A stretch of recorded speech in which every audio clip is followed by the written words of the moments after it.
밤이 내리고 숲이 숨을 쉽니다.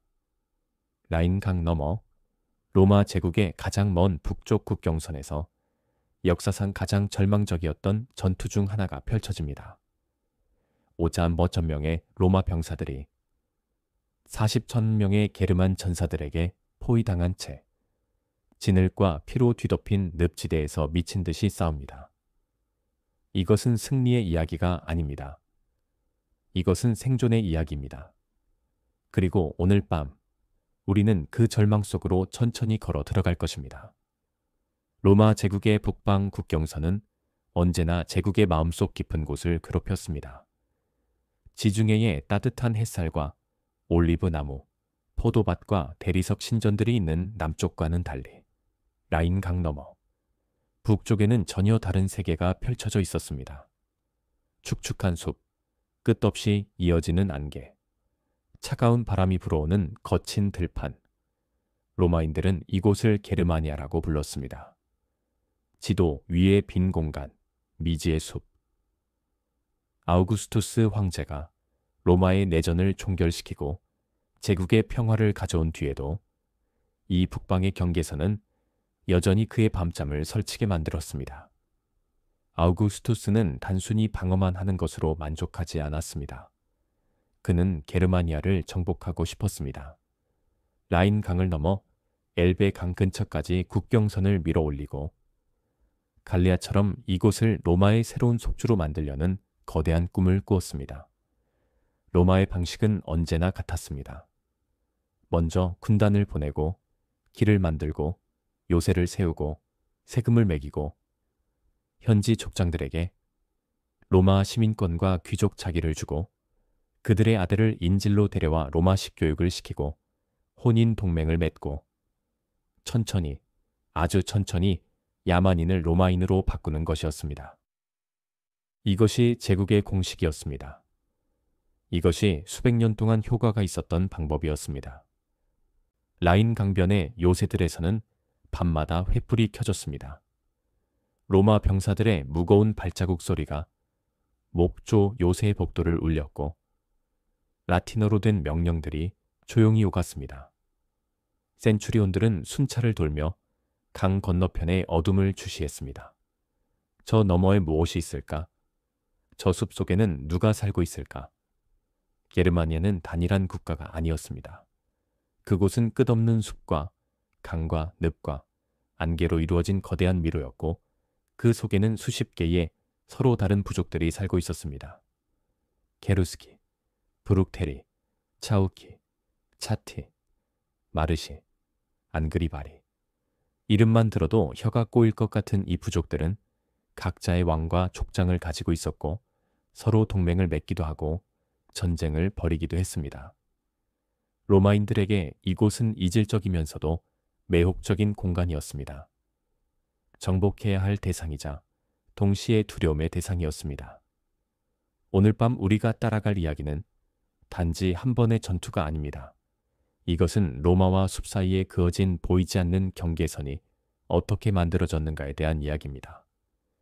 이것은 제국의 오만과 숲의 분노가 충돌한 이야기입니다. 그리고 이 모든 것은 서기 9년 한 남자의 배신과 함께 시작되었습니다. 카메라가 천천히 라인강을 건너 숲 속으로 들어갑니다. 안개가 짙어지고 빗소리가 들리기 시작합니다. 우리는 이제 튜토브루크 숲으로 향하고 있습니다. 서기 9년 가을 비가 내렸습니다. 로마 총독 푸블리우스, 퀸틸리우스 바루스가 이끄는 세 개의 군단이 숲길을 따라 행군하고 있었습니다. 17군단, 18군단, 19군단, 약 15,000명의 중무장 보병과 그들을 따르는 보급부대, 노예들, 가족들까지 합치면 총 20,000명이 넘는 거대한 행렬이었습니다. 바루스는 평소와 다름없는 행군이라고 믿었습니다. 그는 여름 내내 게르마니아 내륙에서 재판을 열고 세금을 징수하며 로마식 통치를 실험해왔고 이제 겨울이 오기 전에 라인 강변의 안전한 겨울 주둔지로 돌아가는 중이었습니다. 그에게는 믿을 만한 게르만 동맹이 있었습니다. 아르미니우스라는 이름의 젊은 족장이었습니다. 아르미니우스는 케루스키 부족의 귀족 가문 출신이었습니다. 그는 젊은 시절 로마 보조군에서 기병으로 복무하며 로마의 군사 전술을 배웠고 라틴어를 유창하게 구사했으며 로마 시민권까지 받은 인물이었습니다. 로마인들은 그를 성공적인 로마화의 상징으로 여겼습니다. 보세요, 야만인도 교육과 명예를 주면 로마인이 될 수 있지 않습니까? 바루스는 아르미니우스를 믿었습니다. 그를 친구로, 동맹으로, 충성스러운 신하로 여겼습니다. 하지만 아르미니우스의 마음속에는 전혀 다른 것이 자라나고 있었습니다. 조국에 대한 분노, 자유에 대한 갈망, 그리고 로마의 오만함에 대한 냉정한 계산. 그는 로마 캠프에서 머물며 그들의 약점을 관찰했습니다. 그들이 어떻게 행군하는지, 어떻게 야영지를 세우는지, 어떤 상황에서 진영이 무너지는지, 그는 모든 것을 배웠고 모든 것을 기억했습니다. 그리고 이제 그는 준비가 되었습니다. 튜토브르크 숲은 좁고 축축한 길들로 이루어진 미로였습니다. 비가 계속 내리면서 땅은 진흙으로 변했고 행렬은 점점 길게 늘어졌습니다. 로마 군단의 강점은 밀집 진영과 규율이었지만 이런 좁은 숲길에서는 그들의 장점이 전혀 발휘될 수는 없었습니다.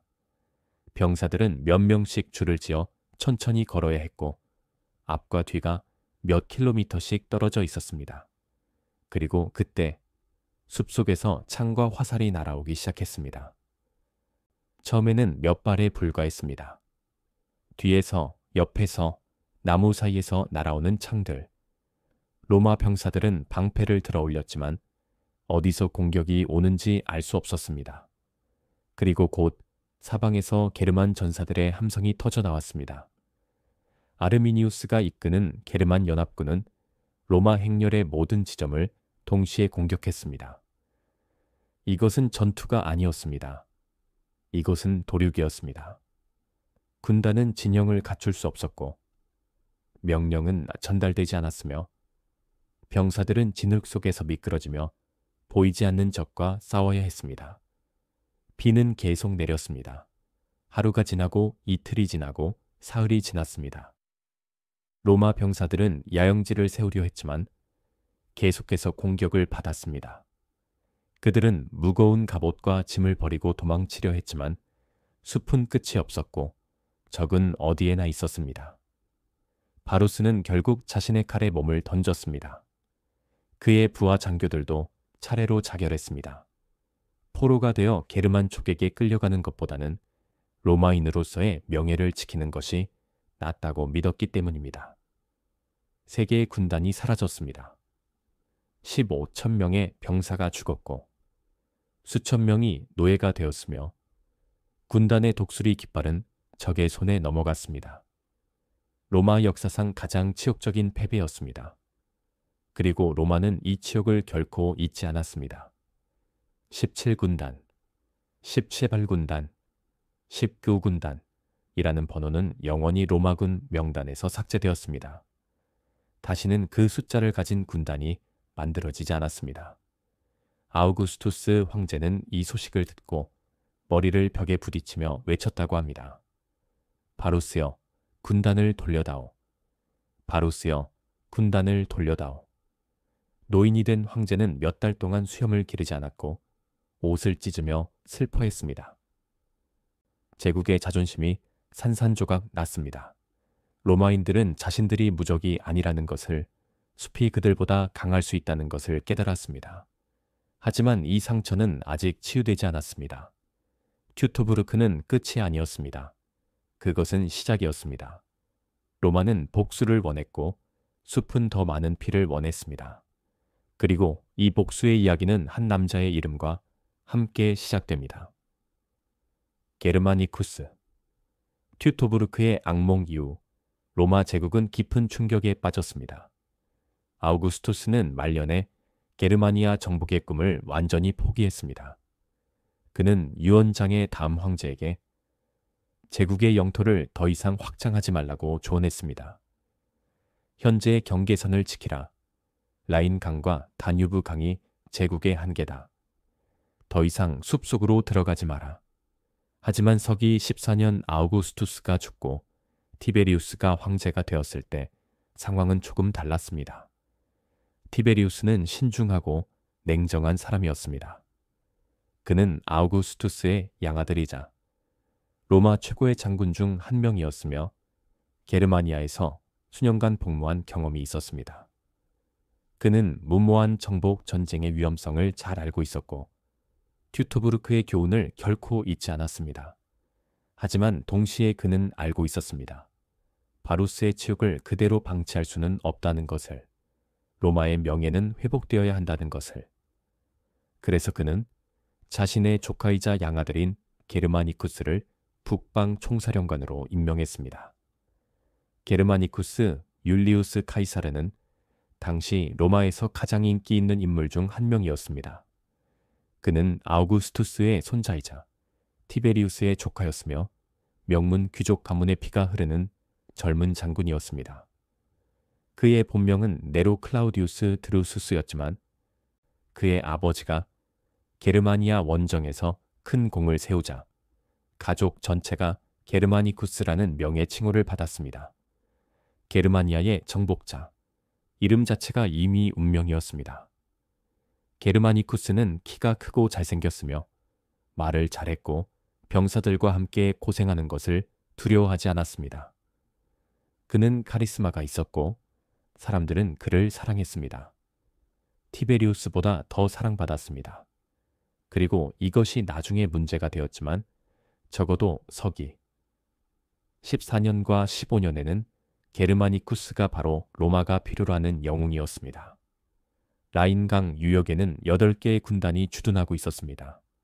상부 게르마니아 방면에 4개, 하부 게르마니아 방면에 4개. 각 군단은 약 5,000명의 중무장 보병으로 구성되어 있었고 거기에 보조군과 기병대를 합치면 총 80,000명이 넘는 거대한 군대가 북쪽 국경을 지키고 있었습니다. 이것은 로마 제국 전체 군사력의 거의 4분의 1에 해당하는 엄청난 규모였습니다.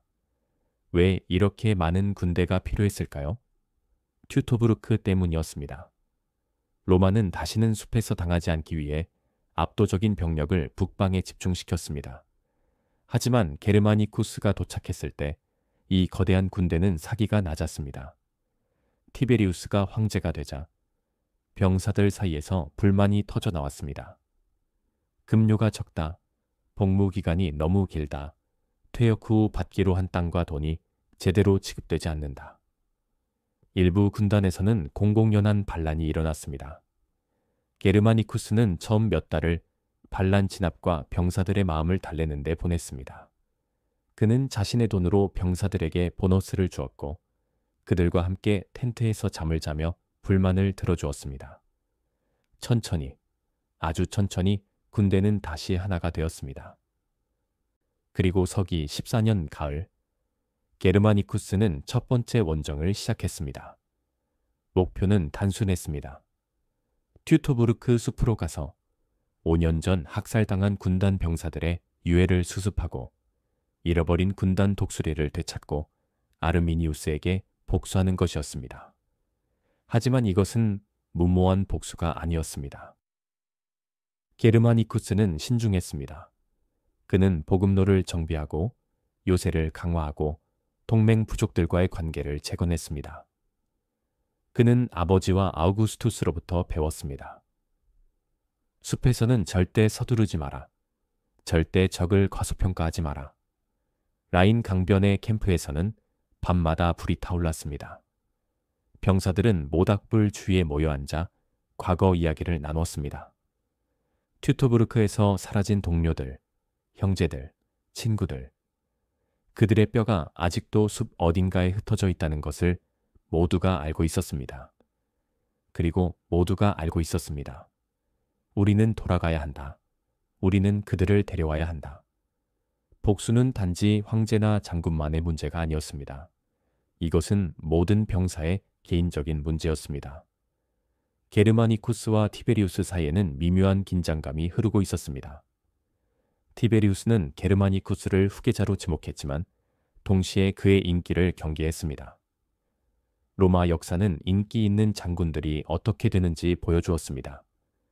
율리우스 카이사르, 폼페이우스, 안토니우스. 그들은 모두 군대의 사랑을 받았고 모두 정치적 위기의 중심에 섰습니다. 티베리우스는 게르마니쿠스가 너무 멀리 가지 않기를 바랐습니다. 명예는 회복하되 제국을 위험에 빠뜨리지는 마라. 복수는 하되 새로운 정복 전쟁은 시작하지 마라. 하지만 전쟁의 논리는 정치의 논리와 다릅니다. 일단 시작되면 멈추기 어렵습니다. 서기 15년 봄, 게르마니쿠스는 본격적인 원정을 준비했습니다. 그는 군단을 여러 부대로 나누어 서로 다른 경로로 게르마니아 내륙으로 진격하기로 했습니다. 이것은 위험한 전략이었습니다. 병력을 분산시키면 각 부대가 개별적으로 공격받을 위험이 있었습니다.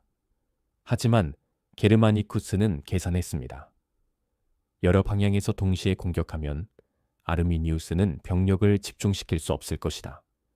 그리고 각 부대는 충분히 강력해서 스스로를 방어할 수 있을 것이다. 그의 부하 장군 중 한 명이 바로 아울루스 카이키나 세베루스였습니다. 카이키나는 경험 많은 군인이었고 게르마니아 하부 지방을 잘 알고 있었습니다. 그에게는 4개의 군단이 배정되었습니다.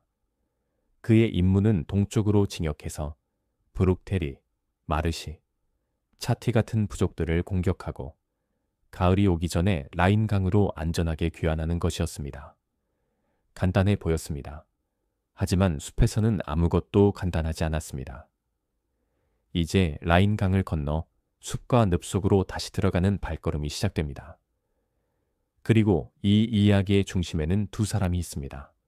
한 사람은 제국의 아들이고 다른 한 사람은 숲의 제자입니다.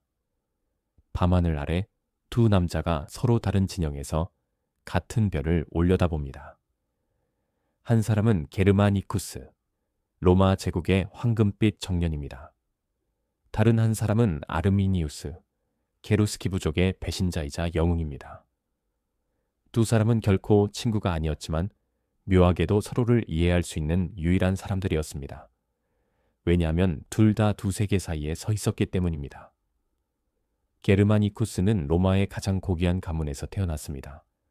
그는 어린 시절부터 라틴어와 그리스어를 배웠고 호메로스와 베르길리우스를 읽었으며 웅변술과 철학을 공부했습니다. 그는 로마 포럼에서 연설하는 법을 배웠고 원로원의 정치를 이해했으며 제국의 법과 질서가 무엇을 의미하는지 알고 있었습니다. 그에게 로마는 단지 국가가 아니었습니다. 그것은 문명 그 자체였습니다. 돌로 쌓은 도시, 수도교, 법정, 목욕탕, 도서관. 이것이 인간이 야만에서 벗어나는 방법이었습니다. 하지만 게르마니쿠스는 단지 책만 읽는 귀족이 아니었습니다. 그는 진짜 군인이었습니다. 그는 병사들과 함께 행군했고 같은 음식을 먹었으며 전투에서 앞장서 싸웠습니다. 병사들은 그를 사랑했습니다. 왜냐하면 그는 전리품을 공정하게 나눴고 부상병을 직접 돌봤으며 겁쟁이가 아니었기 때문입니다. 로마 귀족들 중 많은 이들이 전쟁을 정치적 경력의 한 단계로 여겼지만 게르마니쿠스는 달랐습니다. 그는 진심으로 자신의 병사들을 아꼈고 제국을 지키는 것이 자신의 운명이라고 믿었습니다. 반대편 숲에는 아르미니우스가 있었습니다. 그의 본명은 아마도 게르만어로 다른 무언가였을 것입니다. 하지만 로마인들은 그를 아르미니우스라고 불렀고 역사는 그 이름만 기억합니다. 그는 케루스키 부족의 귀족 가문 출신이었습니다. 젊은 시절 그는 다른 많은 게르만 족장의 아들들처럼 로마 보조군에 입대했습니다.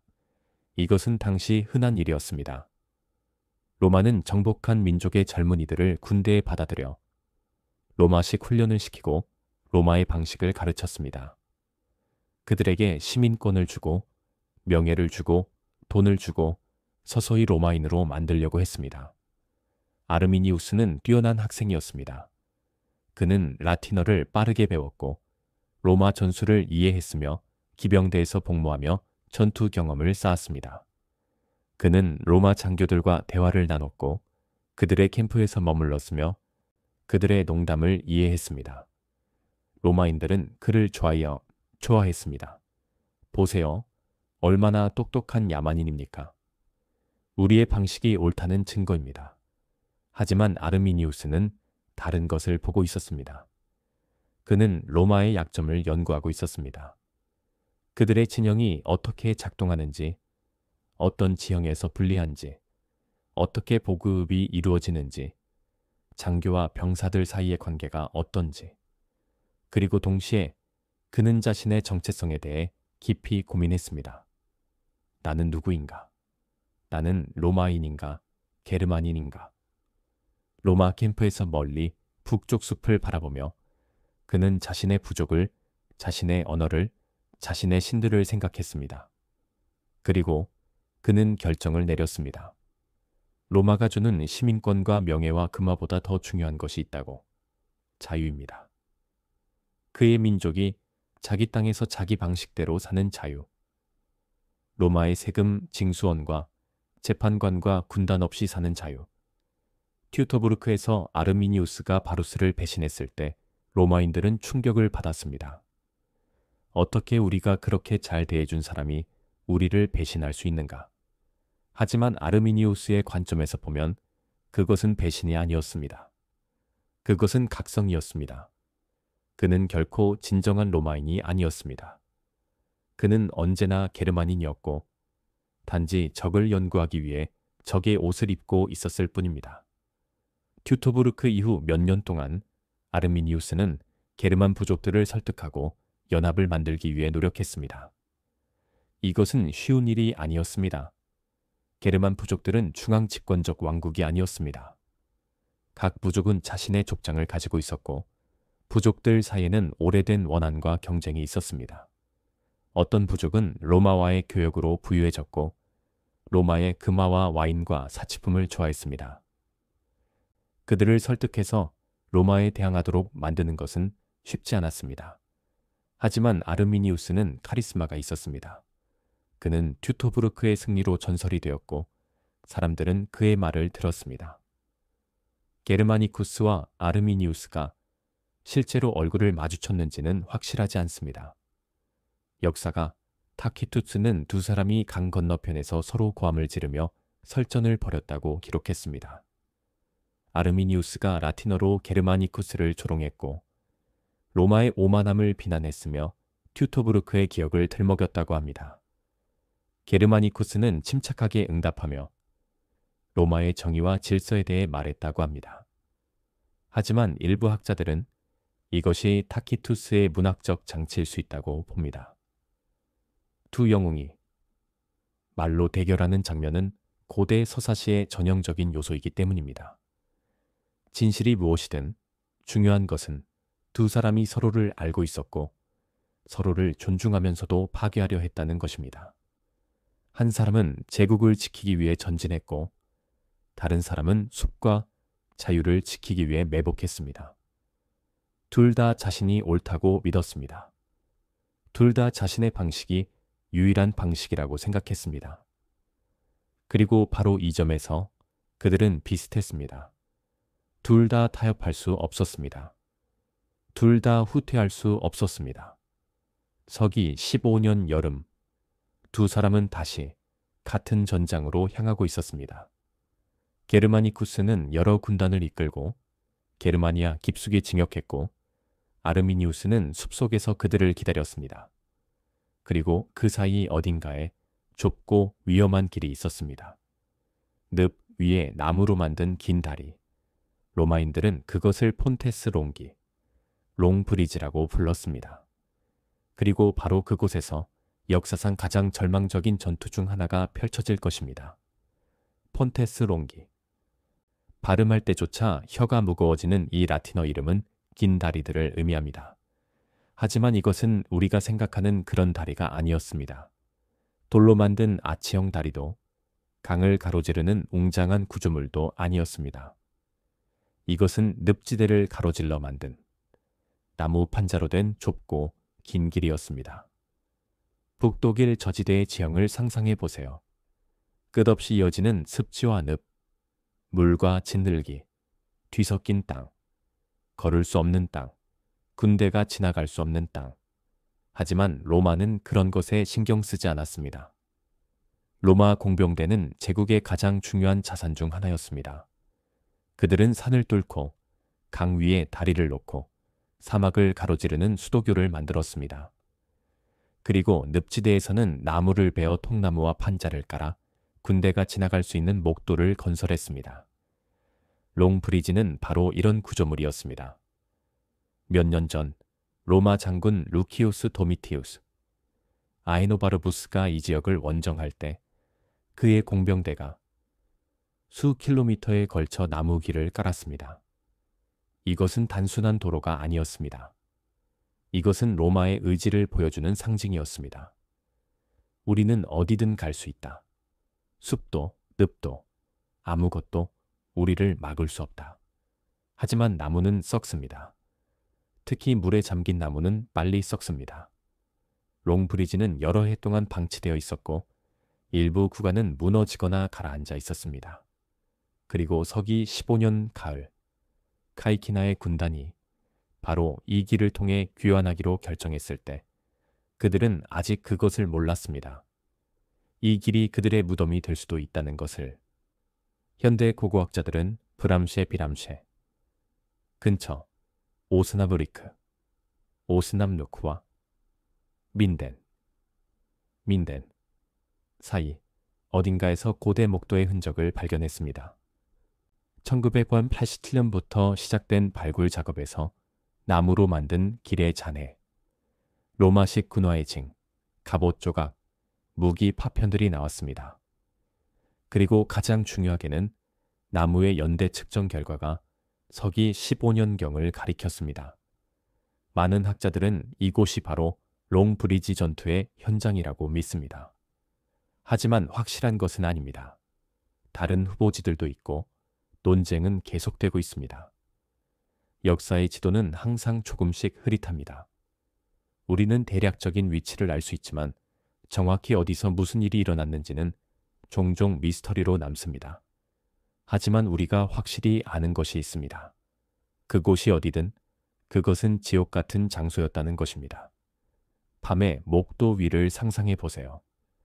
좁은 나무 판자 위에 횃불들이 일렬로 늘어서 있고 발밑에서는 끊임없이 물이 찰랑거립니다.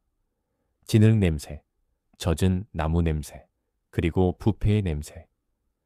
양옆으로는 끝없는 어둠, 늪과 갈대밭과 안개.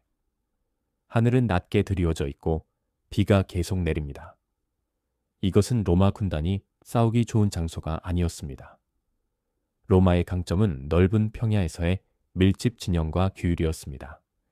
하지만 여기서는 한 번에 서너 명씩밖에 걸을 수 없었습니다.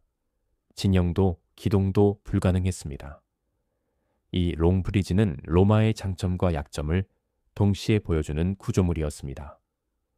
로마는 공학과 조직력으로 불가능한 것을 가능하게 만들었습니다. 늪을 건널 수 있는 길을 만들었고 보급을 유지할 수 있었으며 군단을 깊은 내륙으로 투사할 수 있었습니다. 하지만 동시에 이 길은 취약했습니다. 한번 공격을 받으면 후퇴할 곳도 없고 기동할 공간도 없었습니다. 좁은 목도 위에 갇힌 군대는 그저 표적일 뿐이었습니다. 그리고 서기 15년 가을, 여름이 지나가고 첫 번째 추위가 찾아올 무렵 한 로마 장군이 이 오래되고 썩어가는 길을 통해 귀환을 시도하기로 결정했습니다. 그의 이름은 아울루스 카이키나 세베루스. 그리고 그와 함께 약 28,000명의 로마 병사들이 있었습니다. 그들은 모두 집으로 돌아가고 싶었습니다. 하지만 숲은 다른 계획을 가지고 있었습니다. 서기 15년 여름 내내 게르마니쿠스의 대규모 원정이 게르마니아 전역에서 벌어졌습니다. 여러 군단이 서로 다른 방향에서 동시에 진격했고 게르만 부족들의 마을을 불태우고 약탈했습니다. 이것은 복수였습니다. 튜토브루크에 대한 그리고 그 후 몇 년간의 굴욕에 대한 복수. 로마는 자신의 힘을 보여주고 싶었습니다. 우리는 여전히 강하다. 우리는 당신들을 벌할 수 있다. 카이키나는 게르마니쿠스의 부하 장군 중 한 명이었습니다. 그는 경험이 많았고 게르마니아 하부 지방의 사정을 잘 알고 있었습니다.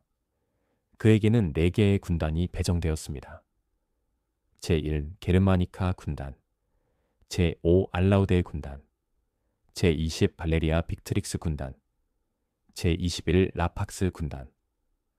각 군단은 약 5천여 명의 중무장 보병으로 구성되어 있었고 거기에 보조군과 기병대를 합치면 총 28천여 명에서 30천 명 정도의 대군이었습니다. 이것은 작은 병력이 아니었습니다. 이것은 소규모 국가 전체를 정복할 수 있는 군대였습니다. 카이키나의 임무는 동쪽으로 진격해서 브룩테리, 마르시, 차티 같은 부족들을 공격하는 것이었습니다. 그들의 마을을 불태우고 곡식을 빼앗고 로마의 위력을 보여주는 것. 그리고 여름 내내 그는 정확히 그렇게 했습니다. 로마 군단은 숲과 평야를 가로질러 행군했고 저항하는 마을을 공격했으며 전리품을 모았습니다. 병사들은 지쳐 있었지만 승리감도 있었습니다. 우리는 이겼다. 우리는 그들을 벌했다. 하지만 이제 가을이 다가오고 있었습니다. 날씨가 나빠지고 있었고 비가 자주 내렸으며 밤은 길어지고 있었습니다. 게르마니아의 겨울은 가혹했습니다. 로마 군단은 따뜻한 지중해 기후에 익숙했고 북방의 추위와 진흙 속에서 겨울을 나는 것은 위험했습니다. 그래서 카이키나는 결정을 내렸습니다. 라인 강으로 돌아가자. 겨울 주둔지로 돌아가서 따뜻한 막사에서 쉬고 내년 봄을 기다리자. 문제는 어느 길로 돌아가느냐였습니다. 여러 경로가 있었지만 카이키나는 가장 익숙한 길을 선택했습니다. 롱브리지. 그는 이 길을 알고 있었고 이전에도 이 길을 사용한 적이 있었습니다. 물론 길이 완벽한 상태가 아니라는 것도 알고 있었습니다. 하지만 공병대가 있지 않은가. 우리는 필요한 곳을 수리하면서 지나갈 수 있다. 그렇게 생각했습니다. 9월 말이나 10월 초쯤이었을 것입니다. 비가 계속 내렸습니다. 카이키나의 거대한 행렬이 천천히 움직이기 시작했습니다. 앞에는 선발대와 척후병들, 그 다음에는 공병대와 그들의 도구와 마차, 그 다음에는 군단 보병들, 그리고 긴 보급 행렬, 집마차, 노예들, 포로들, 약탈한 물건들, 가축들, 부상병들, 그리고 후위 부대. 전체 행렬은 몇 킬로미터에 걸쳐 늘어져 있었습니다. 이것은 전투 대형이 아니었습니다. 이것은 귀환 행군이었습니다. 집으로 가는 길이었습니다. 병사들은 무거운 갑옷과 무기를 입고 있었고 배낭에는 며칠치 식량과 개인 물품이 들어 있었습니다. 망토는 비에 젖어 더욱 무거워졌고 군화는 진흙으로 범벅이 되었습니다. 발걸음은 느렸고 모두가 피곤했습니다. 여름 내내 행군하고 싸우고 약탈하느라 지쳐 있었습니다. 이제 그들이 원하는 것은 단 하나. 라인 강변의 따뜻한 막사였습니다. 와인 한 잔, 따뜻한 음식, 마른 옷, 그리고 잠. 하지만 그들의 마음속 깊은 곳에는 불안이 있었습니다. 게르마니아의 숲에 대한 끝없는 불신, 튜토브르크의 악몽. 모든 로마 병사는 그 이야기를 알고 있었습니다. 세 개의 군단이 어떻게 사라졌는지, 바루스가 어떻게 자살했는지, 생존자가 거의 없었다는 것을. 그리고 지금 그들은 똑같은 숲을 지나가고 있었습니다. 물론 우리는 더 강하다. 우리는 더 조심스럽다. 우리는 바루스가 아니다. 하지만 그럼에도 불구하고 불안은 사라지지 않았습니다. 행렬이 롱브리지에 도착했을 때 문제가 드러나기 시작했습니다. 나무 판자들이 썩어 있었고 일부 구간은 완전히 무너져 있었습니다. 물이 판자 위로 넘쳐 흘렀고 진흙이 모든 것을 덮고 있었습니다. 공병대가 나무를 베고 새 판자를 깔기 시작했지만 이것은 시간이 걸리는 작업이었습니다. 행렬은 멈췄습니다. 앞에서는 공병들이 일하고 있었고 뒤에서는 수천 명의 병사들과 마차들이 기다리고 있었습니다. 행렬은 점점 더 길게 늘어졌습니다. 앞과 뒤가 서로 보이지 않을 정도로 멀어졌습니다. 카이키나는 경험 많은 장군이었습니다. 그는 위험을 감지했습니다. 이것은 좋지 않다. 우리는 너무 취약하다. 그는 명령을 내렸습니다. 야영지를 설정하라. 방어선을 구축하라. 공병대는 밤새 일해서 길을 수리하라. 병사들은 교대로 보초를 서라. 우리는 서두르지 않는다. 우리는 안전하게 한다. 하지만 자연은 기다려주지 않았습니다. 비는 계속 내렸고 땅은 더욱 질퍽해졌으며 밤은 점점 추워졌습니다. 병사들은 젖은 갑옷을 벗지도 못한 채 진흙 속에서 잠을 자야 했습니다. 텐트는 물에 젖었고 모닥불은 제대로 타지 않았으며 음식은 차가웠습니다. 모두가 불평했지만 그래도 견딜만 했습니다. 우리는 로마 군단이다. 우리는 이런 정도의 고생은 견딜 수 있다. 그리고 그들을 지켜보는 눈들이 있었습니다. 숲속 그늘에서, 나무 뒤에서 말없이 움직이는 그림자들. 게르만 전사들이 카이키나의 행렬을 관찰하고 있었습니다. 그들은 보고했습니다. 행렬이 길다. 그들은 느리다. 그들은 갇혀있다. 그리고 그들의 우두머리 이름은 아르미니우스였습니다.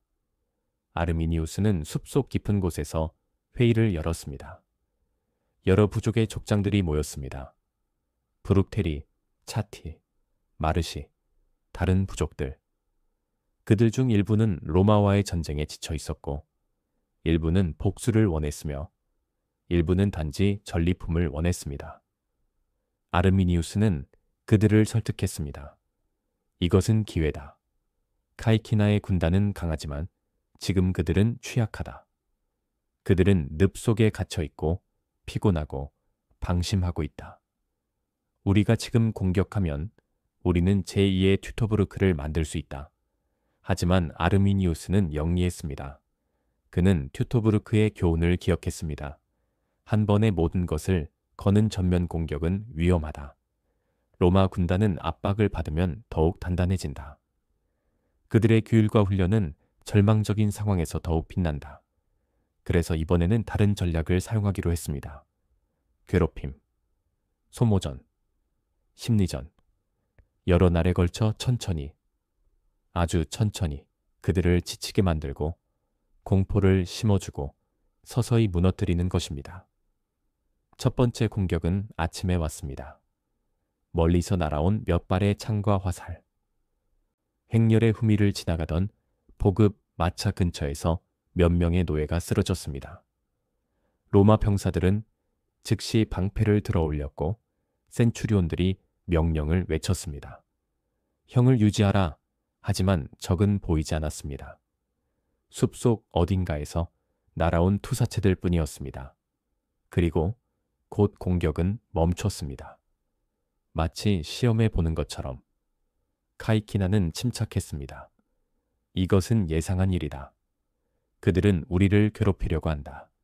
하지만 우리는 당황하지 않는다. 계속 전진한다. 공병대는 길을 수리하고 우리는 천천히 나아간다. 하지만 그날 오후 공격이 다시 시작되었습니다. 이번에는 조금 더 강했습니다. 행렬의 중간 부분을 향해 수십 개의 창이 날아왔고 몇 명의 병사가 부상을 입었습니다. 그리고 다시 적은 사라졌습니다. 밤이 되자 진짜 심리전이 시작되었습니다. 숲속에서 울려 퍼지는 게르만 전사들의 고함과 노래. 그들은 로마 병사들이 들을 수 있도록 큰 소리로 외쳤습니다. 라틴어로, 깨진 라틴어로. 바루스, 바루스, 어디에 있느냐? 바루스, 우리는 너희 군단을 먹어치웠다. 너희도 곧 그렇게 될 것이다. 로마 병사들은 모닥불 주위에 모여 앉아 어둠 속을 노려봤습니다. 그들은 아무것도 볼 수 없었습니다. 단지 소리만 들렸습니다. 조롱, 위협, 그리고 끝없는 고함. 아르미니우스는 정확히 무엇을 하고 있는지 알고 있었습니다. 그는 튜토브루크의 기억을 의도적으로 자극하고 있었습니다. 로마 병사들의 마음속에 공포를 심어주고 있었습니다. 너희는 바루스와 다르지 않다. 너희도 숲에 잡아먹힐 것이다. 너희 중 누구도 집으로 돌아가지 못할 것이다. 그리고 이 심리전은 효과가 있었습니다. 병사들은 불안해하기 시작했습니다. 혹시 정말로? 혹시 우리도? 둘째 날, 공격은 더욱 강해졌습니다. 게르만 전사들은 보급 마차와 공병대를 집중적으로 노렸습니다. 그들은 알고 있었습니다. 로마 군단의 힘은 보급과 공학에서 나온다. 마차를 파괴하고 공병들을 죽이면 군단은 움직일 수 없게 된다. 그날 오후 한 무리의 게르만 기병이 갑자기 나타나 후방 보급 부대를 공격했습니다. 짧고 격렬한 전투가 벌어졌고 몇 대의 마차가 불타고 10여 명의 로마 병사가 죽었습니다. 로마 기병대가 출동해서 게르만 전사들을 쫓아냈지만 그들은 이미 숲속으로 사라진 뒤였습니다. 카이키나는 어려운 결정을 내려야 했습니다. 계속 전진할 것인가 아니면 방어 진지를 구축하고 적이 공격해 오기를 기다릴 것인가. 두 선택 모두 위험했습니다. 전진하면 계속 공격을 받을 것이고 머물면 포위될 수 있었습니다. 그는 전진하기로 결정했습니다. 하지만 더욱 조심스럽게 선발대를 강화하고 후위를 두껍게 하고 측면에 기병대를 배치하고 공병대를 중앙으로 옮기고 가능한 한 빠르게 이 저주받은 늪에서 벗어나는 것입니다. 하지만 땅이 협력하지 않았습니다. 비가 계속 내렸고 롱브리지는 점점 더 나빠졌습니다. 어떤 구간에서는 판자가 완전히 사라져 있었고 병사들은 허리까지 차오르는 물을 건너야 했습니다. 무거운 갑옷을 입은 채로 창과 방패를 들고 지늙은 그들의 발을 붙잡았고 매 걸음이 고통이었습니다. 행렬은 점점 더 느려졌습니다. 그리고 셋째 날 새벽 아르미니우스가 본격적인 공격을 시작했습니다. 안개가 짙게 깔린 새벽이었습니다. 로마 병사들은 막 야영지를 철수하고 다시 행군을 시작하려던 참이었습니다. 그때 숲 전체가 폭발하는 것처럼 느껴졌습니다. 사방에서 게르만 전사들의 함성이 터져나왔고 수천 개의 창과 화살이 하늘을 가렸습니다. 이것은 더 이상 괴롭힘이 아니었습니다. 이것은 전면 공격이었습니다. 전투가 벌어진 정확한 병력 규모에 대해서는 논란이 있습니다. 로마 측은 약 28,000명에서 30,000명 정도였을 것으로 추정됩니다. 게르만 측의 정확한 숫자는 알 수 없습니다. 역사가 타키투츠는 명확한 숫자를 제시하지 않았고 후대의 추정들은 다양합니다. 현대의 대중서사에서 종종 5,000대 40,000 같은 극적인 비율이 언급되는데 이것은 아마도 로마 병사들이 느꼈을 압도적인 수적 열세를 상징적으로 표현한 것일 가능성이 큽니다. 실제로는 게르만 연합군이 수만 명 규모였을 것으로 추정되지만 정확한 숫자는 미스터리로 남아 있습니다. 중요한 것은 숫자가 아니었습니다. 중요한 것은 상황이었습니다. 로마 군단은 좁은 목도 위에 혹은 그 옆에 진흙투성이 땅 위에 갇혀 있었습니다. 그들은 제대로 된 진영을 갖출 수 없었습니다. 로마 군단의 전술적 우월성은 밀집 진영과 조직력에서 나왔지만 이런 지형에서는 그 장점이 전혀 발휘될 수 없었습니다. 반면 게르만 전사들은 숲과 늪을 마치 자기 집처럼 알고 있었습니다. 그들은 나무 사이를 빠르게 움직이며 공격하고 사라지고 다시 나타났습니다. 카이키나는 즉시 반응했습니다. 그는 명령을 외쳤고 신호병들이 나팔을 불었으며 센츄리온들이 병사들을 정리했습니다. 방어 진영을 갖춰라. 방패벽을 만들어라. 하지만 땅이 흔들렸습니다. 문자 그대로 흔들렸습니다. 늪지대의 물과 진흙은 단단한 지반이 아니었고 병사들은 발을 디딜 때마다 미끄러졌습니다. 방패를 들어 올리면 몸의 균형이 흔들렸고 창을 던지려고 하면 발이 지늘게 빠졌습니다. 게르만 전사들은 곡사처럼 여러 지점을 동시에 공격했습니다. 한 무리는 앞쪽 선발대를 공격했고 다른 무리는 후방을 쳤으며 또 다른 무리는 중앙의 보급 마차를 노렸습니다. 로마 군단은 세 방향을 동시에 방어해야 했습니다. 이것은 정확히 아르미니우스가 원했던 것이었습니다.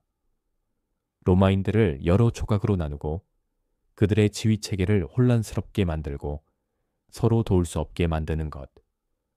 후방에서는 혼돈이 펼쳐졌습니다. 보급 마차가 지늘게 깊이 빠져 움직일 수 없었고 공병들은 마차를 밀려고 애쓰다가 게르만 전사들의 공격을 받았습니다.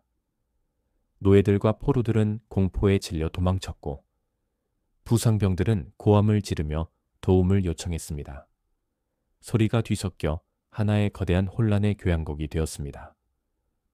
금속이 부딪히는 소리, 비명, 명령, 말의 울음소리, 그리고 끊임없는 빗소리. 카이키나는 경험과 냉정함으로 대응했습니다. 그는 알고 있었습니다. 이 상황에서 생존하는 유일한 방법은 질서를 유지하는 것이다. 패닉에 빠지는 순간 우리는 끝이다. 그는 군단의 일부를 좌우로 빼내어 가능한 한 넓은 방어선을 구축하려고 했습니다. 늪지대의 좁은 공간에서 그는 반원형에 가까운 방어 진영을 만들려고 노력했습니다. 아픈 적을 막고 뒤는 보급을 보호하고 측면은 기병대가 지키는 구조. 하지만 쉽지 않았습니다. 게르만 기병대가 한쪽 날개를 뚫고 들어왔고 로마 측 보조 기병과 치열한 전투가 벌어졌습니다. 말들이 진흙 속에서 미끄러지며 쓰러졌고 기병들이 땅에 떨어져 도보로 싸워야 했습니다. 로마 기병대는 간신히 적을 밀어냈지만 많은 손실을 입었습니다. 시간이 지나면서 로마 병사들은 점점 더 지쳐갔습니다. 그들은 몇 시간 동안 계속 싸우고 있었고 갑옷은 무거웠으며 땅은 그들의 모든 움직임을 방해했습니다. 일부 병사들은 허리까지 차오르는 물과 진흙 속에서 싸워야 했습니다.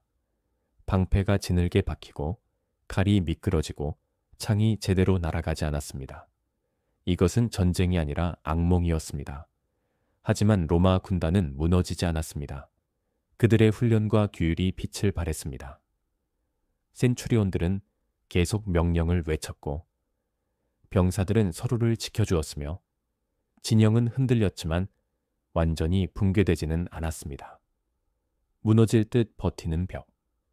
이것이 바로 로마 군단의 본질이었습니다. 그들은 절망적인 상황에서도 어떻게든 질서를 유지하려고 했습니다. 밤이 깊어갈수록 카이키나는 어려운 결정들을 내려야 했습니다. 무엇을 지키고 무엇을 버릴 것인가. 보급 마차의 상당 부분을 포기하기로 결정했습니다. 마차들을 불태우고 짐을 버리고 군단을 가볍게 만드는 것입니다. 전리품도 약탈한 물건도 심지어 일부 식량도 버렸습니다. 생존이 우선이었습니다. 일부 포로들을 풀어주기도 했습니다. 그들을 지킬 여유가 없었기 때문입니다. 그리고 서서히, 아주 서서히 로마 군단은 전진하기 시작했습니다. 싸우면서, 죽어가면서, 하지만 멈추지 않고 카이키나는 선발대에게 명령했습니다. 어떻게든 길을 뚫어라.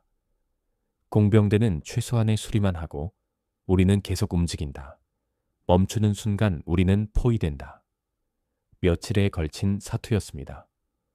정확히 며칠이었는지는 불분명합니다. 타키투스의 기록도 애매합니다.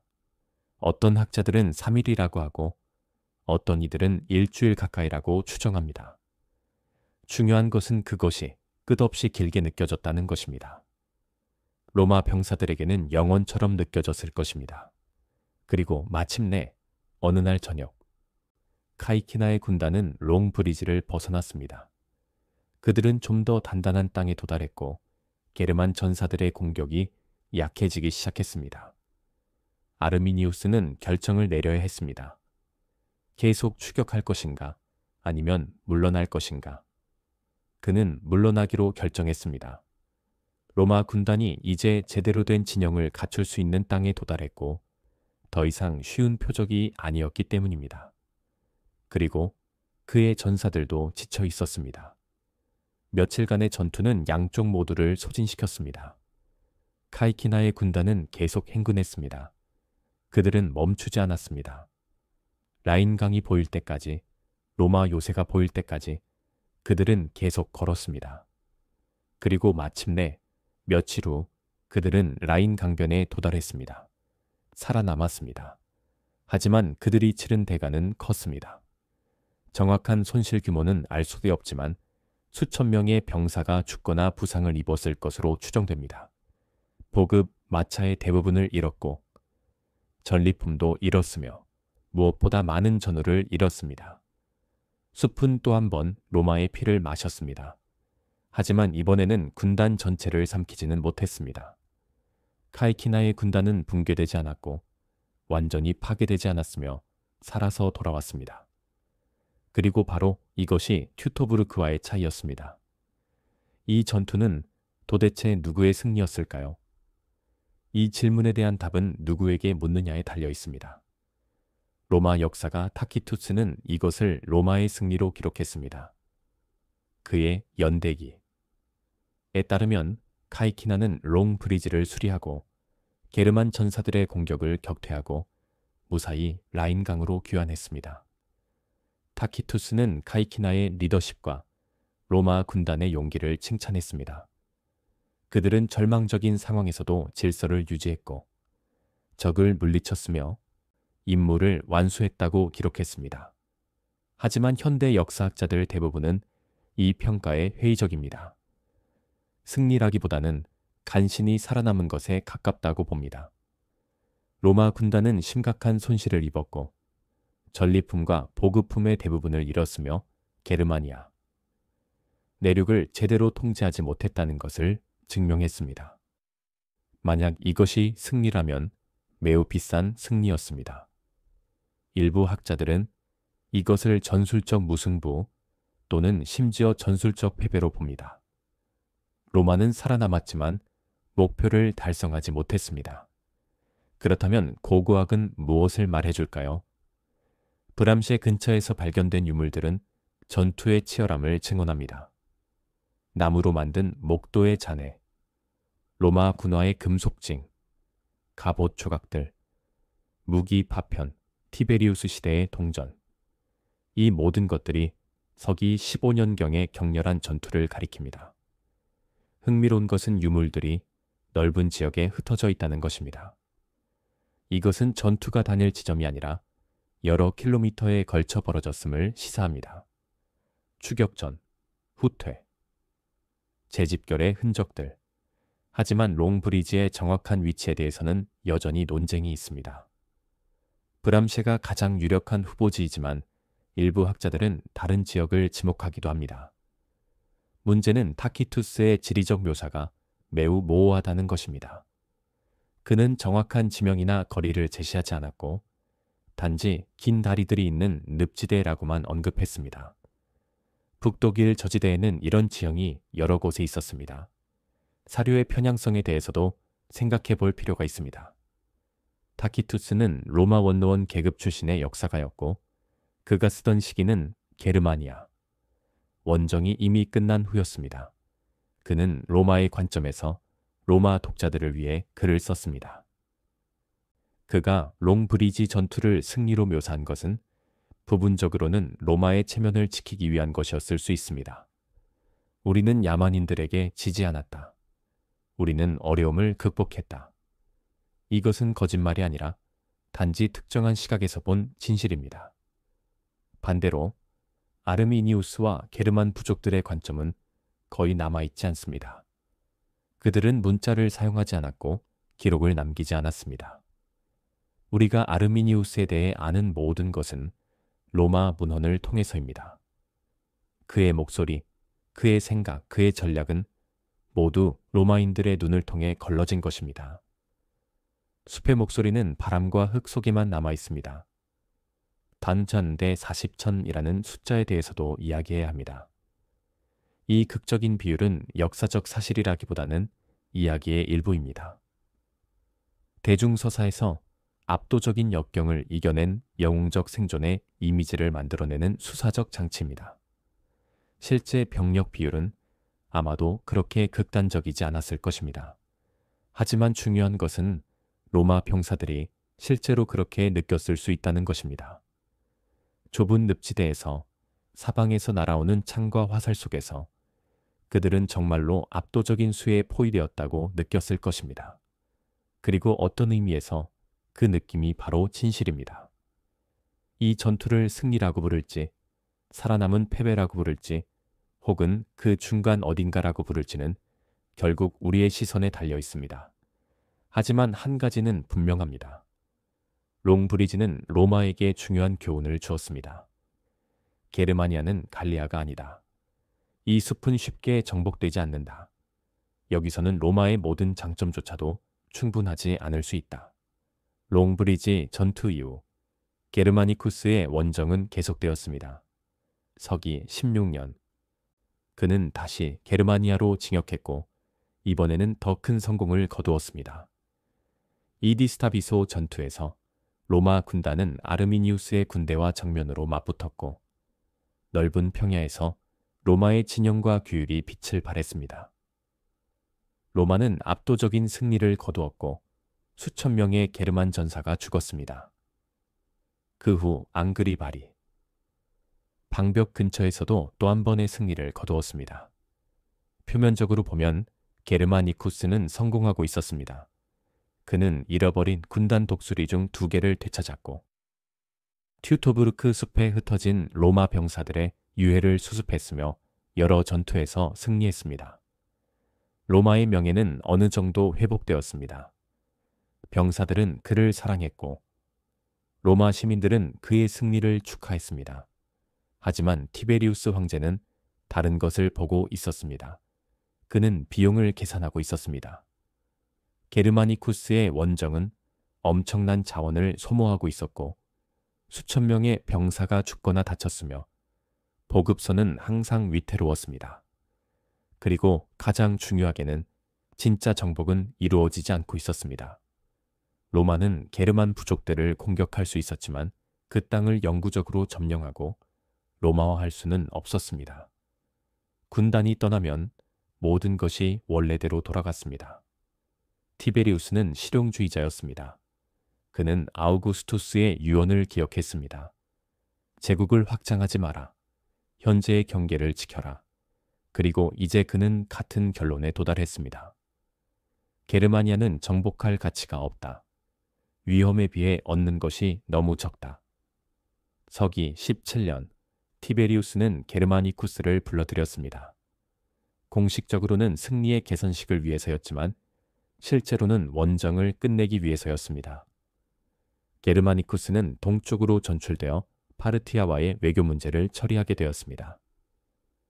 이것이 로마의 게르마니아 정복 시도의 끝이었습니다. 물론 후대의 황제들이 가끔 게르마니아로 원정을 떠났습니다. 도미티아누스는 차티족과 전쟁을 벌였고 마르쿠스 아우렐리우스는 마르코만니 전쟁을 치렀습니다. 하지만 이것들은 정복 전쟁이 아니라 방어 전쟁이었습니다. 로마는 더 이상 라인강과 다뉴브 강을 넘어 영구적으로 영토를 확장하려고 시도하지 않았습니다. 대신 로마는 리메스를 건설했습니다. 거대한 방어선, 요새들의 사슬, 감시탑들, 그리고 일부 구간에는 목책과 도랑. 이것은 만리장성 같은 거대한 벽은 아니었지만 국경을 명확히 표시하고 방어하는 시스템이었습니다. 리메스는 말했습니다. 여기까지가 로마다. 이 선 너머는 야만의 땅이다. 우리는 더 이상 정복하지 않는다. 우리는 단지 지킨다. 아르미니우스는 어떻게 되었을까요? 그는 롱브리지와 그 후의 전투들에서 살아남았지만 결국 평화롭게 죽지 못했습니다. 타키투스에 따르면 그는 서기 21년경 자신의 친족들에게 암살당했습니다. 게르만 부족들 사이에 권력 투쟁이 원인이었습니다. 아르미니우스는 너무 강력해졌고 일부 족장들은 그가 왕이 되려 한다고 의심했습니다. 게르만 부족들은 왕을 좋아하지 않았습니다. 그들은 자유를 사랑했고 어떤 사람도 다른 사람 위에 군림해서는 안 된다고 믿었습니다.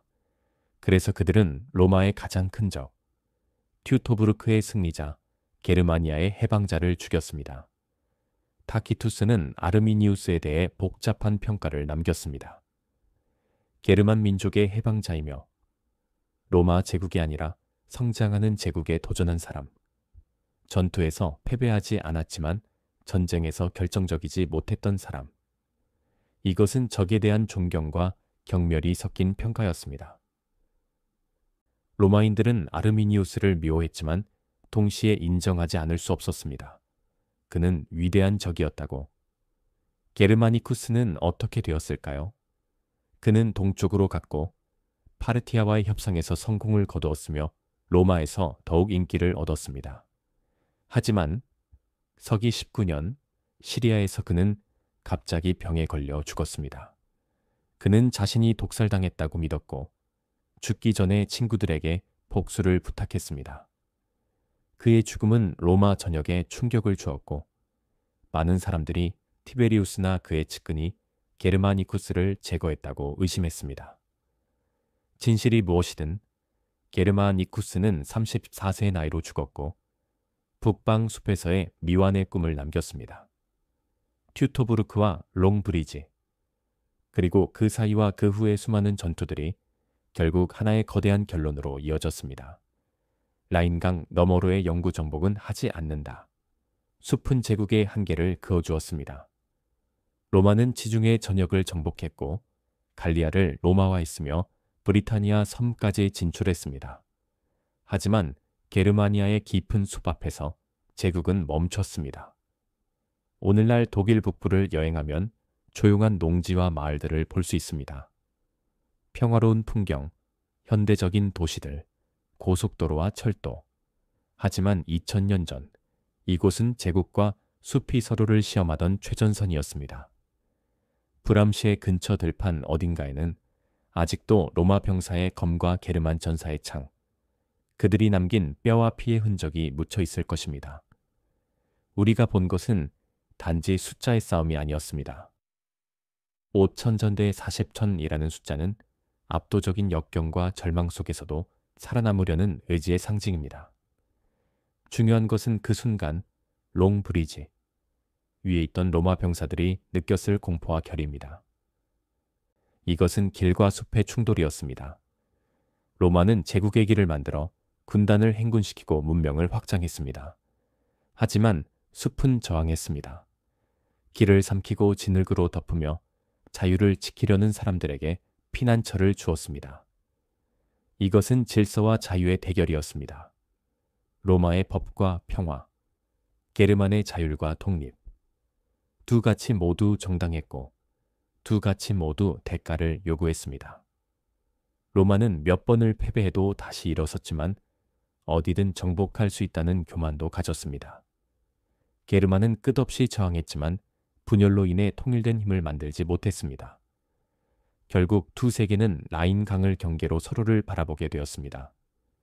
몇 세기 동안 그들은 교역하고 싸우며 서로를 변화시켰고 로마 몰락 후 로마의 유산과 게르만의 전통이 섞여 중세 유럽을 만들어냈습니다. 롱브리지의 이야기는 여기서 끝납니다. 카이키나와 그의 병사들은 살아남았습니다. 그들은 영웅이 아니라 단지 생존자였습니다. 하지만 때로는 살아남는 것 자체가 승리입니다. 이제 눈을 감고 라인 강변의 조용한 밤을 떠올려 보세요. 군단의 발걸음도 전사들의 함성도 사라졌습니다. 남은 것은 강물 소리와 숲의 바람뿐입니다. 역사는 그렇게 우리 곁을 살며시 지나갑니다.